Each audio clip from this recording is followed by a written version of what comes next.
राधे राधे प्रिय दर्शकों, स्वागत है आप सभी का वैदिक पथिक यूट्यूब चैनल पर। आज लेकर आए हैं आप सभी के लिए एक नई जानकारी से भरा वीडियो। आज का प्रमुख विषय है गणेश चतुर्थी कब मनाएं। गणेश चतुर्थी की पूजा विधि क्या होगी, गणेश चतुर्थी का शुभ योग कब बन रहा है और भाद्रपद मास के चंद्र दर्शन क्यों नहीं करने चाहिए। तो जानिए उपाय और सावधानियां। जो लोग हमारे साथ जुड़े हैं कृपया चैनल को सब्सक्राइब जरूर कर लें। श्री गणेशाय नमः। हम सभी श्री गणेश जी को बारंबार प्रणाम करते हैं, जो कि समस्त गणों के गणनायक हैं, समस्त प्रियजनों के शुभ चिंतक हैं और समस्त निधियों के जो अधिपति हैं। हम सभी गर्भ से उत्पन्न होने वाले जीव हैं, जबकि भगवान गणेश जी गर्भादि रहित स्वाधीनता से अवतरण लेकर प्रकट हुए हैं। ऐसे गणेश जी को हम बारंबार प्रणाम करते हैं। दर्शकों, जानते हैं कि क्यों गणपति इतने पूजनीय देवता माने जाते हैं और इनकी पूजा जो करता है उसको किस प्रकार विद्या, बुद्धि, विवेक की प्राप्ति होती है।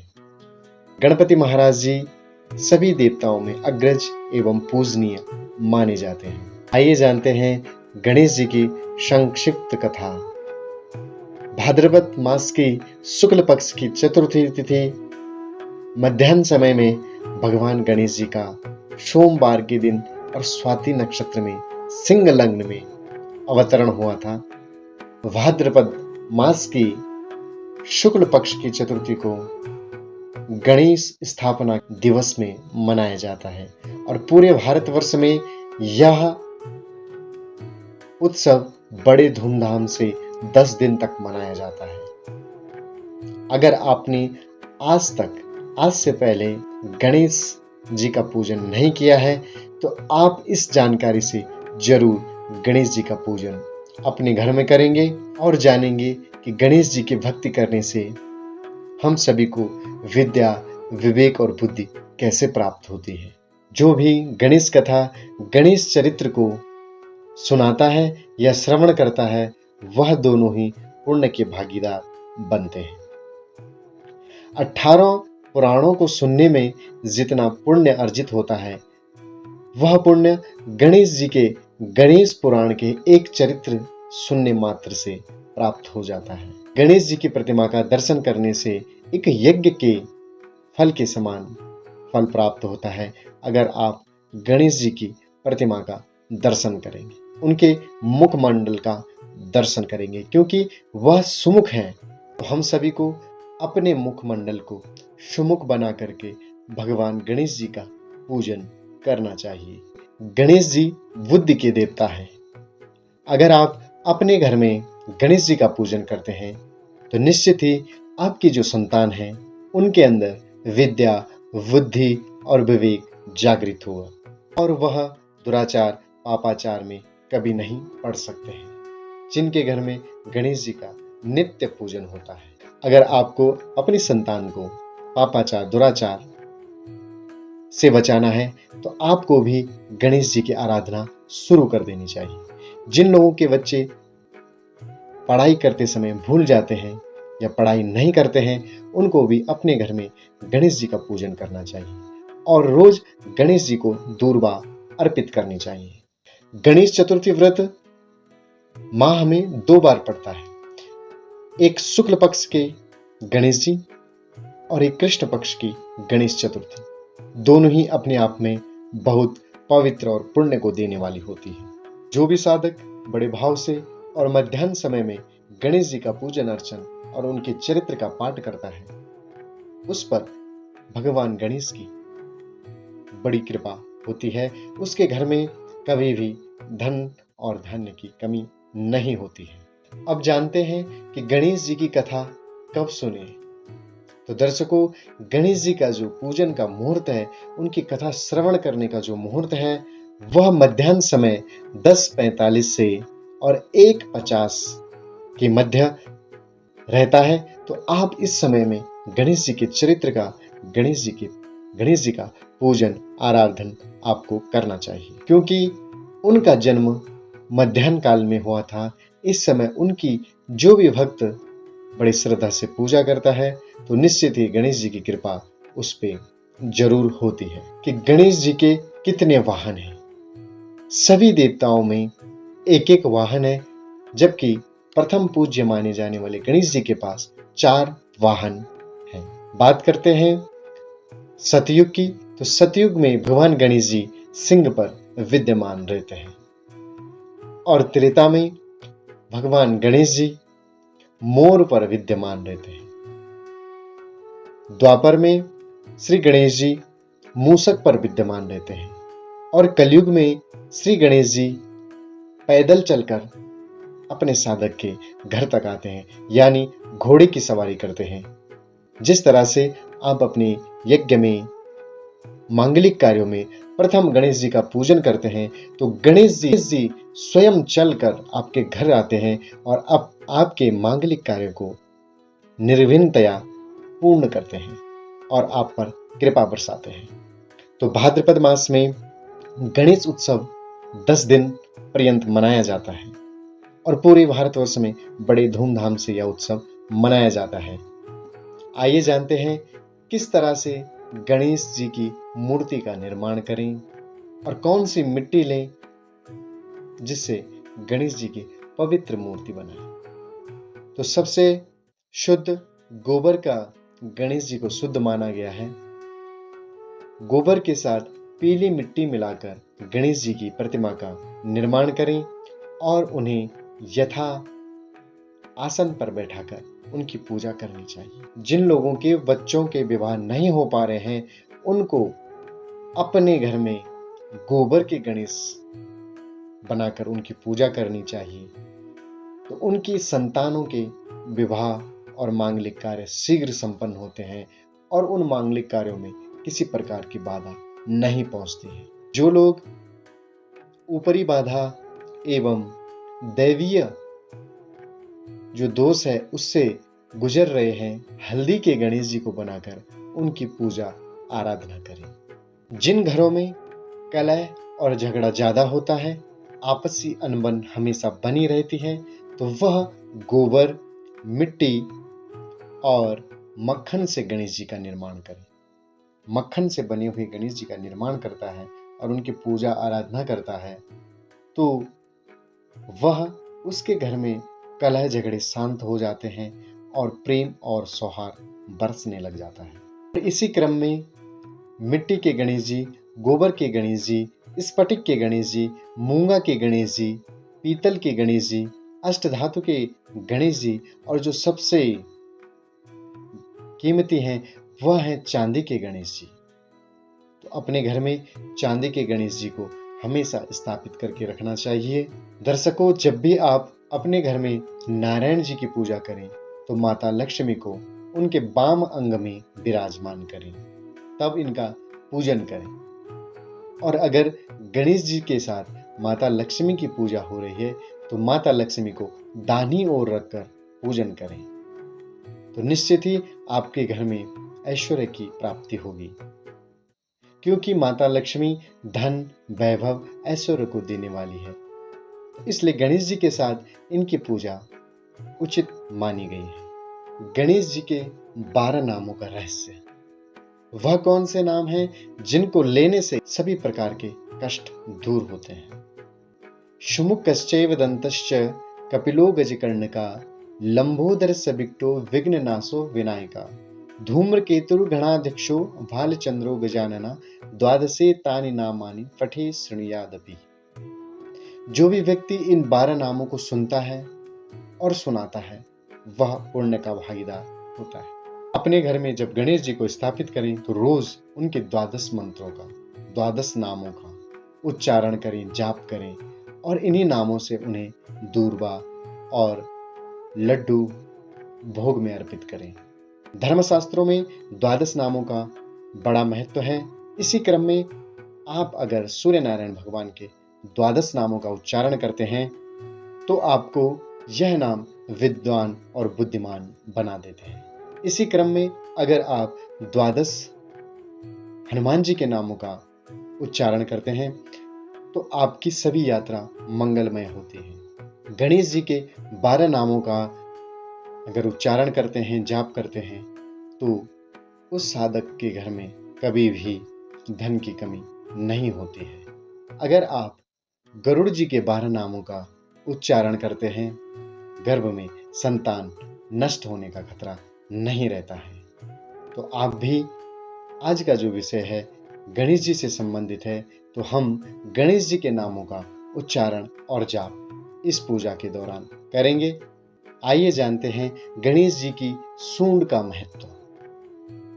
गणेश जी की सूंड अगर दाहिनी ओर है तो उसका क्या महत्व है, और गणेश जी की सूंड अगर बाईं ओर है तो उसका क्या महत्व है, और सीधी सूंड वाले गणेश जी किस तरह से हमें यश और कीर्ति दे सकते हैं।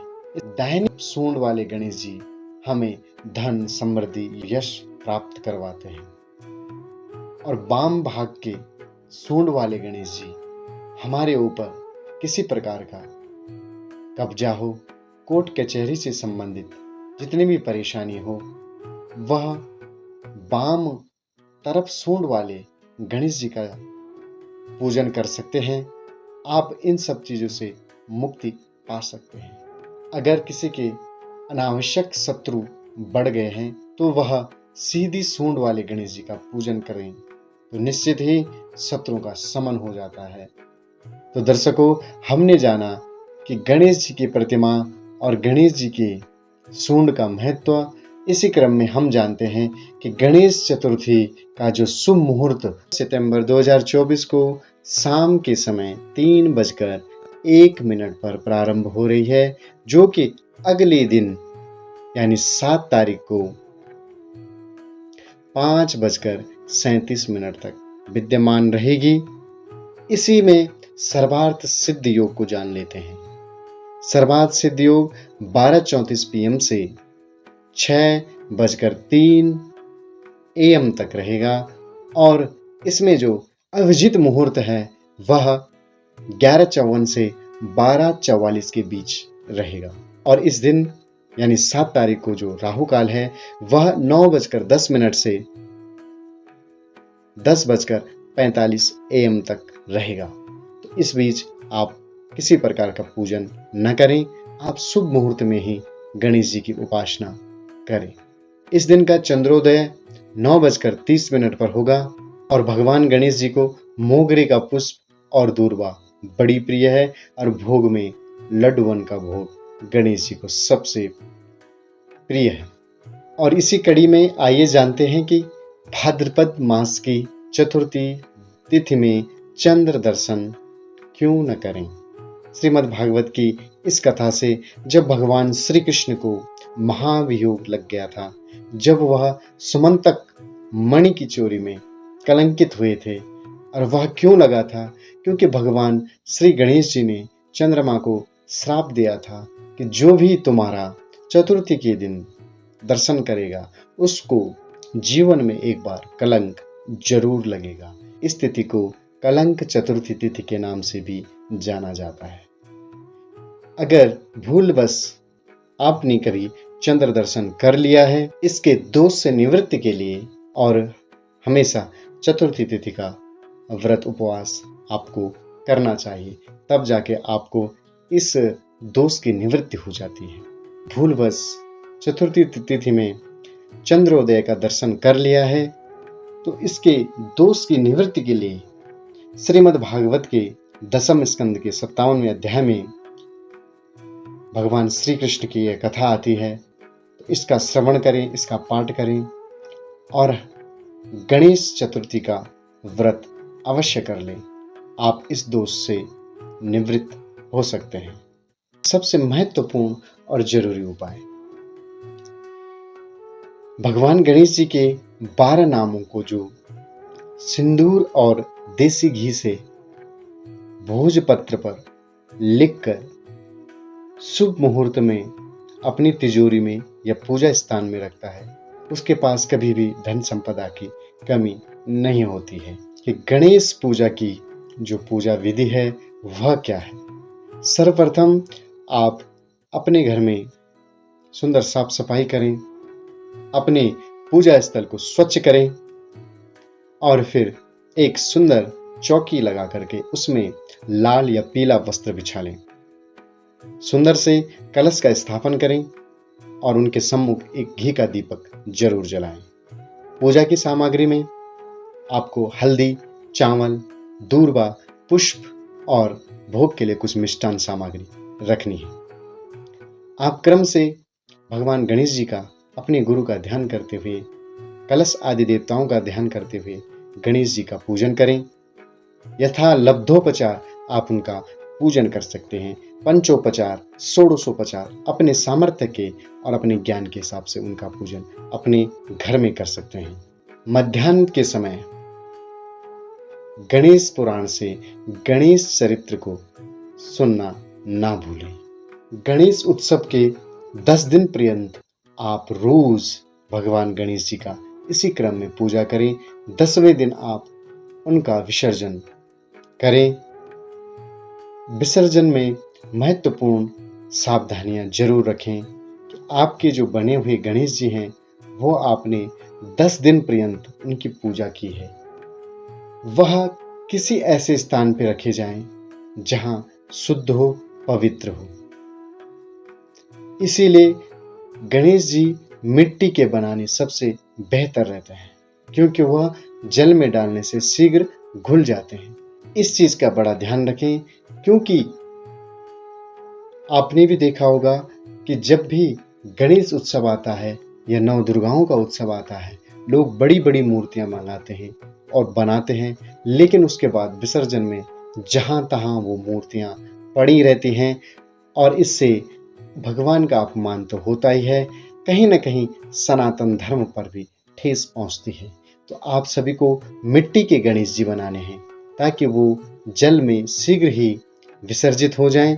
अगर आपके पास कोई नदी नहीं है, कोई तालाब नहीं है, तो आप जल से भरे हुए पात्र में डाल करके उसका विसर्जन कर सकते हैं और उस मिट्टी को एक शुद्ध स्थान पर पेड़ों की जड़ों में भी डाल सकते हैं, ताकि पर्यावरण भी सुरक्षित रहे, कोई प्रदूषण ना फैले। सनातन धर्म में जितने भी उत्सव, त्योहार आदि पहले से हमने मनाए हैं, जो पूर्व काल में हमारे पूर्वजों ने मनाए, तो वह या तो प्रकृति को बचाने वाले थे या समाज में कुछ संदेश देने वाले थे। तो त्योहार हम लोग ऐसे मनाएं कि प्रकृति का किसी प्रकार से नुकसान न हो और किसी भी प्राणी को इससे कष्ट न हो, और हमारे भगवान हमारी पूजा पे प्रसन्न होते हैं जब हम इस धराधाम की रक्षा स्वयं करते हैं। तो दर्शकों, आप भी बड़े भाव से, बड़े प्रेम से अपने घर में गणेश चतुर्थी के दिन गणेश भगवान को स्थापित कीजिए और नित्य 10 दिन पर्यंत उनका पूजन अर्चन, आरती, वंदन कीजिएगा। जरूर आप पे श्री गणेश जी की कृपा बनी रहेगी। तो आज के विषय में इतना ही। पुनः आपसे भेंट होगी। आप सभी को गणेश चतुर्थी की बहुत बहुत शुभकामनाएं। ओम राधे राधे।